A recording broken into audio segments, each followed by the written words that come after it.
दोस्तों, सावी फिल्म की शुरुआत ऐसे होती है। नकुल सचदेवा यानी हर्षवर्धन राणे और सावित्री सचदेवा यानी सावी दिव्या खोसला कुमार एक भारतीय जोड़े हैं जो अपने बेटे आदि यानी महराज कक्कड़ के साथ यूनाइटेड किंगडम के लिवरपूल में रहते हैं। वे एक खुशहाल और शांतिपूर्ण जीवन जीते हैं। सावी एक गृहिणी है जबकि नकुल एक निर्माण श्रमिक के रूप में काम करता है। नकुल का उसकी बॉस स्टेफनी फावलर यानी जेन हॉर्न के साथ खराब संबंध है, जो एक नस्लवादी है और अक्सर उसकी भारतीय पृष्ठभूमि के कारण उसे अपमानित करती है। एक दिन सुबह जब नकुल काम पर जाने वाला होता है, पुलिस उसके गिरफ्तारी वारंट के साथ उनके घर पर छापा मारती है। उन्होंने उस पर अपनी बॉस स्टेफनी की हत्या का आरोप लगाया, जिसे नकुल ने नकार दिया। नकुल को गिरफ्तार कर लिया गया और बाद में अदालत ने उसे दोषी पाया और आजीवन कारावास की सजा सुनाई। वह दोषी नहीं होने का अनुरोध करता है। सावी भी मानती है कि वह निर्दोष है।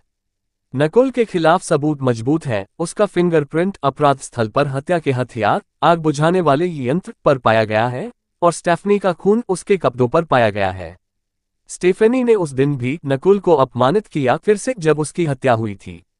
नकुल एक अलग कहानी सुनाता है। वह अपराध स्थल से गुजर रहा था जब उसकी मुलाकात एक अज्ञात व्यक्ति से हुई जिसे वह असली हत्यारा मानता है। स्टेफनी का खून हत्यारे के कपड़ों पर लग गया था और चोट ने नकुल के कोट पर कूड़ा छोड़ दिया था। फिर उसने सड़क पर आग बुझाने वाला यंत्र देखा तो उसने उसे वापस रखने के लिए उठाया और उस पर अपना फिंगरप्रिंट छोड़ दिया। नकुल का ये भी दावा है कि उसे याद है कि जब दोनों एक दूसरे से टकराए थे तो उसने कपड़े का बटन जमीन पर गिरने की आवाज सुनी थी, इसलिए यदि बटन मिल जाता है तो उसकी कहानी साबित हो जाएगी।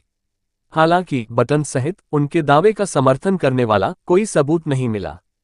सावी अपने बेटे आदि के साथ जेल में नकुल से मिलने जाती रहती है। ये जानते हुए भी कि उनका मामला बहुत कमजोर है, वे अपने अपील प्रयास के प्रति आशान्वित रहे।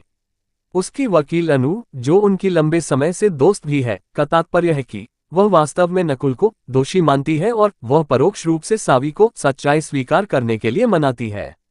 बाद में उसकी बेगुनाही साबित करने के लिए पर्याप्त सबूत न होने के कारण अपील खारिज कर दी गई। समय बीतने के साथ आशा कम होती जाती है।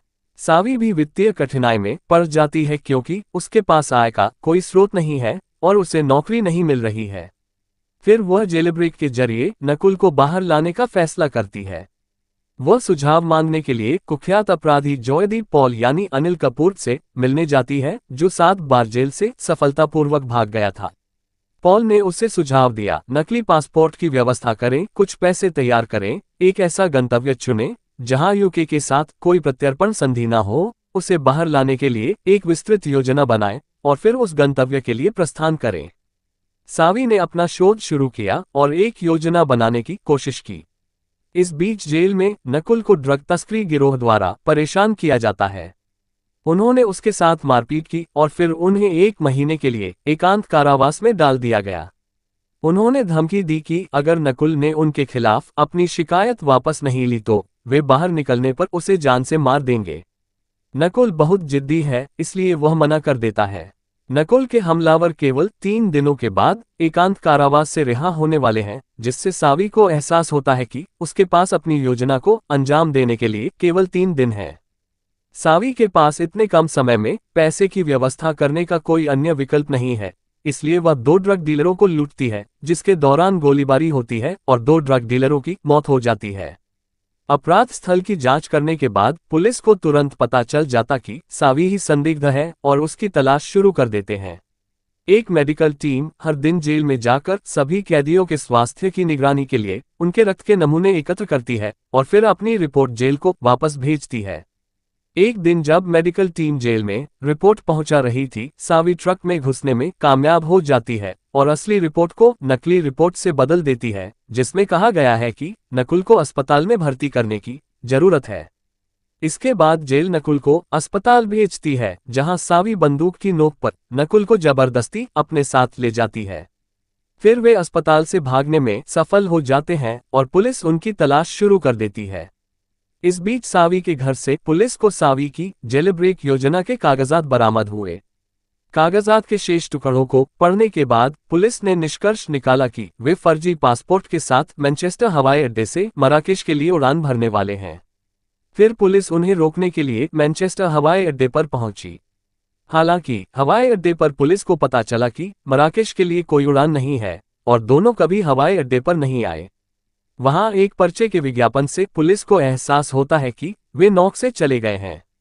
जिस सुराग से पुलिस को लगा कि वे हवाई जहाज से चले जाएंगे, वह सावी ने जानबूझकर उन्हें गुमराह करने के लिए छोड़ा था।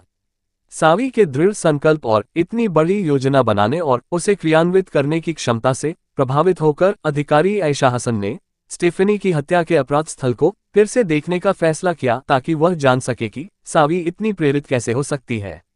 घटनास्थल पर अधिकारी हसन को सीव में एक बटन मिलता है जो दर्शाता है कि नकुल वास्तव में निर्दोष है, और अंत में दिखाया जाता है कि भारत के चंडीगढ़ में नकुल के पिता उर्फ सावी के ससुर को बल्गेरिया में सावी से यात्रा का निमंत्रण मिलता है, जिससे पता चलता है कि वे बाद में बल्गेरिया भाग गए और वहीं बस गए। और इस तरह मूवी समाप्त हो जाती है। तो दोस्तों, मूवी कैसी लगी हमें कमेंट करके जरूर बताएं, और अगर चैनल में नए हैं तो चैनल को सब्सक्राइब करें।